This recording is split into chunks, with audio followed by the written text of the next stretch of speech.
In New Orleans, a ship called Genesis arrives at the docks to deliver several containers of mysterious cargo, which will be distributed throughout the city. Meanwhile, Biggie gathers a bunch of dealers including Newt and presents them with the latest upper. It's called Power and it gives people a special ability for 5 minutes.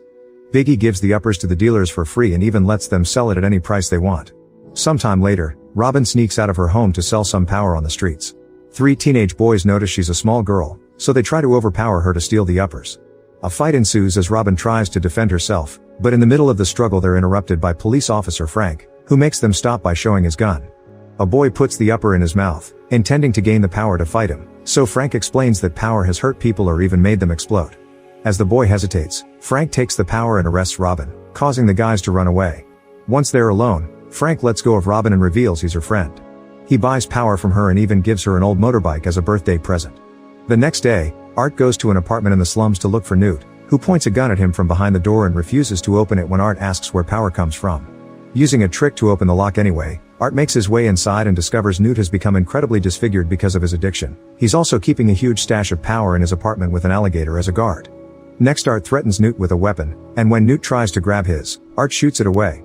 While Art steals Newt's phone, Newt runs to hide in another room and takes power to activate his ability, which sets his whole body on fire. After a failed attack that starts a fire in the room, Newt starts chasing Art through the building, causing him to fall off an edge. Art manages to hold on at the last second and jumps into the lower floor while Newt feels his body weaken, so he takes 3 more doses and goes after Art, only for a neighbor to throw water at him. Art uses the chance to rush to the bathroom and soak his jacket with water, so when Newt comes for him, Art covers him with the jacket and pushes him into a filled tub. At first Newt refuses to talk, so Art starts punching him until he confesses he got the power from Biggie. At that moment Newt's body starts shaking, so Art runs away right before Newt explodes. This causes him to have flashbacks of a car accident he was in with his daughter. Meanwhile, Robin checks on her sick mother Irene before going to school. While in class, Robin texts Newt to ask for more power, and the one responding is Art using Newt's phone. Suddenly the teacher calls her out for not paying attention and asks her how she expects to have a future. A friend mentions she's a great rapper and starts to create a beat for Robin to freestyle, so a nervous Robin begins rapping against the system and her teacher. Her classmates record everything and cheer for her, only to then reveal this was just a fantasy in Robin's head. The teacher asks her to give up her phone or go to the principal's office, so she chooses to leave.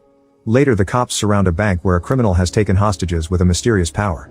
Frank takes over a co-worker's spot and when nobody is watching, he takes power and starts a timer on his watch. He goes inside through the back door and finds the hostages, unaware that the thief is moving nearby unnoticed because he has camouflage powers. The guy hits Frank to knock him down then runs away with the money, so Frank immediately starts chasing him by following the bags. As his skin continuously changes colors, the thief runs and hits a few civilians before stealing a bicycle. A car ends up crashing against him, so he drops the bike and gets on a tram instead. When he checks the bag, a powder bomb explodes and gives away his location, so now Frank can follow him on the bicycle. The driver stops when Frank shows his badge and the thief runs away again, going through a cafe before ending up in an alley. Frank follows him and falls, allowing the guy to take his gun and shoot him. However, Frank's power is to be super tough and the bullet just bounces, allowing Frank to quickly recover and finally grab the guy, beating up him with extra strength until his captain makes him stop. After everything is over, the captain scolds Frank for using power and asks for his gun and badge.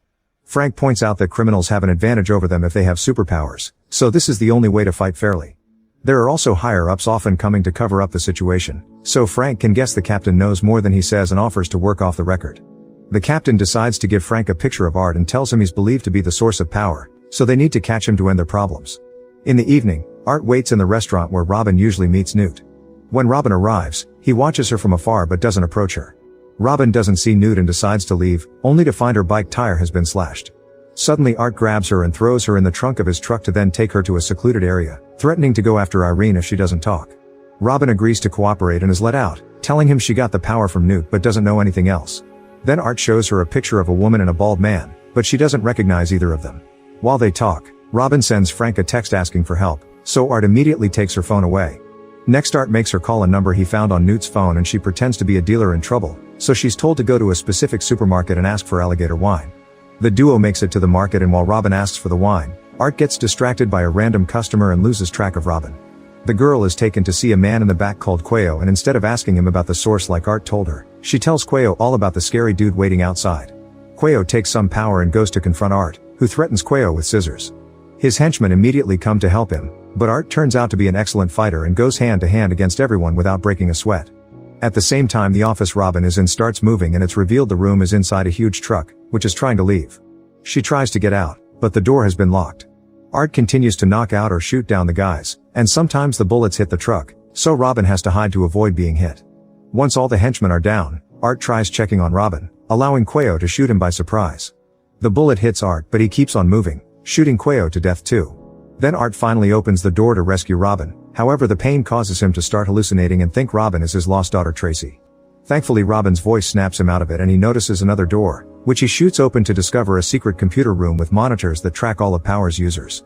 Art realizes that the distributor is giving away Power for free because he's using the locals as lab rats to test the product. They also find a notification that mentions a presentation happening in around 2 hours. Meanwhile Quayo manages to push the bullets out of his body thanks to the effects of Power still going. While Art is distracted by the screen, Robin runs back into the market to ask for help, only to be found and hit by Quayo. When he's about to stab her, Art tackles him to the ground and stabs him over and over until the power effect runs out and Quayo dies. Robin tries to escape and finds the doors locked, so she grabs a brick to break it. However, Art begs for help and confesses he just wants to find his daughter as he offers Robin a bunch of money before passing out. Moments later Art wakes up in a vet's office, where Robin is stitching his wounds. Once he's better, he leaves for the special event, and Robin forces him to take her with him by stealing the car keys. In the meantime, Frank is worried about Robin and goes to her home, only to overhear some cops harassing Irene. Frank sneaks into the house through the window and changes clothes to pretend to be Irene's lover coming to her defense. He whispers to her that he's Robin's friend before confronting the cops, asking them to show their badges and a warrant for the camera. The cops immediately leave, so Frank runs after them and uses some tape to stick the phone to their vehicle, that way he can track them down. On the way to the event, Art explains he used to be a soldier and was put in experiments for Power by a corporation called Teleos. He took Power once and almost killed him but he survived, unlike his army friends. Eventually he quit and started a new life, but when Tracy was born, she had permanent powers because the component was already in Art's seed. When Teleos heard about this, they wanted to take Tracy away to experiment on her, so Art tried running away with her.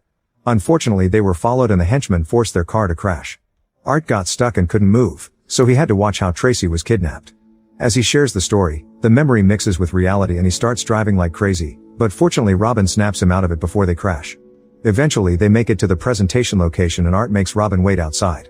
When Art gets in, a guard tries to stop him because he isn't on the list, so Art quickly knocks him out and finds a Teleos card among the paperwork. Then Art takes the guard's jacket and sneaks into the presentation pretending to be an employee. Biggie is presenting Power to a South American cartel leader, explaining his goal is to reach the next evolutionary step. They've taken the DNA from different animals to gather the best survival skills so humans can have them too, and Biggie hopes that with his guest's investment one day they can create a permanent version of Power. Meanwhile outside, Frank finds Robin and tries to convince her that Art is behind Power, but she refuses to believe him. Back to Biggie, he asks a woman to get inside a tank and take some power. Her skin immediately begins getting frosty and it's revealed she can control her body temperature. While she breathes frost on the glass for fun, Art silently approaches a bartender and kills him with an ice statue. Then Art approaches Biggie with a gun hidden under a tray, but Biggie recognizes his face. Art tries to threaten him, but at that moment an employee finds the body and screams, so he hits him and grabs him hostage instead. A bunch of people in the room take out their weapons and Art threatens to kill Biggie, but the cartel lady doesn't care and tries to leave with the case of Power. Then more of Biggie's men come in to stop the lady and one of them takes a dose of Power, only to immediately explode. This triggers a gunfight between Biggie's and the lady's men, causing both sides to quickly begin losing people as Art joins the fight as well.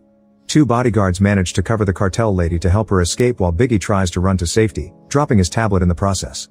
This causes the tank to start failing and the woman loses control of her power. She screams in pain while her boyfriend tries kicking the tank to break it to no avail. Art beats the guy up while Biggie keeps avoiding him, and eventually the frost takes over the woman's body, slowly freezing every inch of her skin until she's dead. Art manages to grab Biggie and shakes him as he demands answers, only to be hit by an employee to start a hand-to-hand fight. After pounding her head on the tank, Art uses her own taser to knock her out then goes after Biggie again. He shoots Biggie's fingers off and shows him the picture, so Biggie finally explains those are Dr. Gardner, the head of the project, and her bodyguard Wallace, who took Tracy. They can be found on the boat called Genesis, which carries the whole operation. At that moment Frank gets inside and tries to arrest Art, only for Art to quickly disarm him. As they argue over Robin, Biggie takes a dose of power and begins transforming into a huge monster that hits the ceiling and causes the whole building to shake. Bullets do nothing to him, so Art runs away and Frank catches up to him by sliding under Biggie. The duo takes a back corridor and as they run, Art opens a bunch of gas canisters while Frank steals some power. When they make it to the exit, Art shoots the gas canisters and causes a big explosion that kills Biggie and sends a shockwave to the street before Biggie's hand lands on a car. Afterward, Frank arrests Art, and when Robin tries to defend him, Art just tells her to go home. While Robin gets on her bike, she sees Wallace among the cops and recognizes him from Art's picture, so she decides to follow him. Meanwhile, Art tells Frank that in a few seconds his captain will tell him to take him somewhere else instead of the precinct. His prediction comes true and Frank realizes his captain is part of Teleos' bribed men in the force. Frank finally hears Art out and learns his daughter has been the sample they used to make power, which will spread to the rest of the world if they don't stop it. They agree to work together and make a plan, so by the time Teleos men surround the car, Frank is already gone. Afterward, Art is taken to the Genesis and meets with Gardner, who was the one to experiment on him during his army days. Robin is watching nearby, and Frank is furious to see her when he arrives. After a pointless argument, Frank gives her a special earbud so she can keep guard and inform him of anything happening in the area. Then Frank takes some power and approaches the guard, who shoots him down before going away, leaving the door open because he thinks Frank is dead.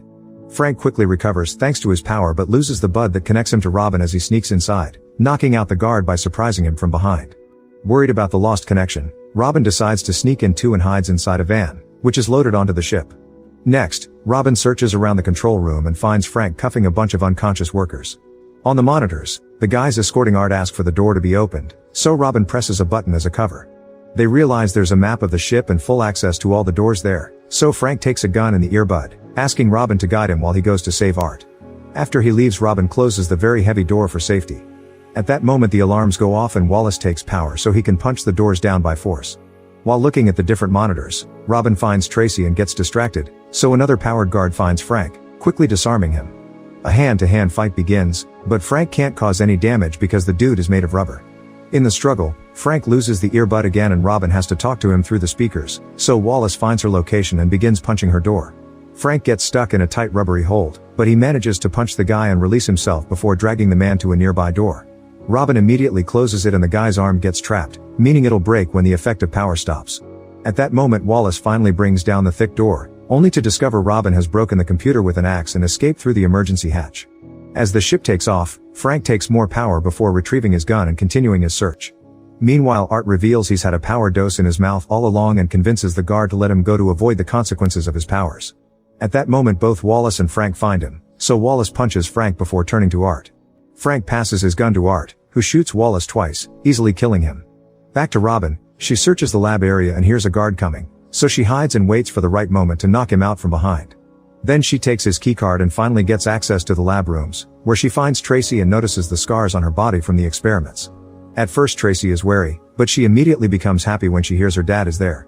Suddenly Gardner comes looking for Tracy too, but the girls manage to hide under a hatch just in time. Then they run off and on their way out, a random plant becomes healthy again when Tracy touches it. Soon they make it to the deck and reunite with Frank and Art, who finally hugs his daughter again.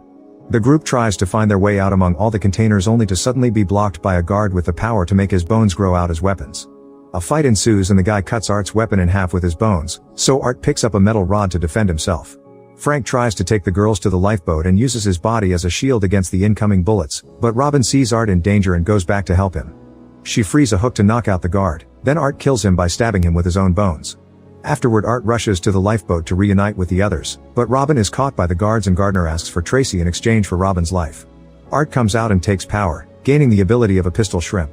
This allows him to vaporize the water around him and shoot extremely hot shock waves that kill all the henchmen in seconds. Robin jumps out of the way just in time as all the containers are brought down and a crane falls on top of Gardner. Art passes out because his body can't stand so much power, meaning he's about to die. However, Tracy immediately comes to his side and heals him with her powers. Now the group can get on the lifeboat and finally escape. Sometime later Art informs Frank he's leaving with Tracy to start a new life.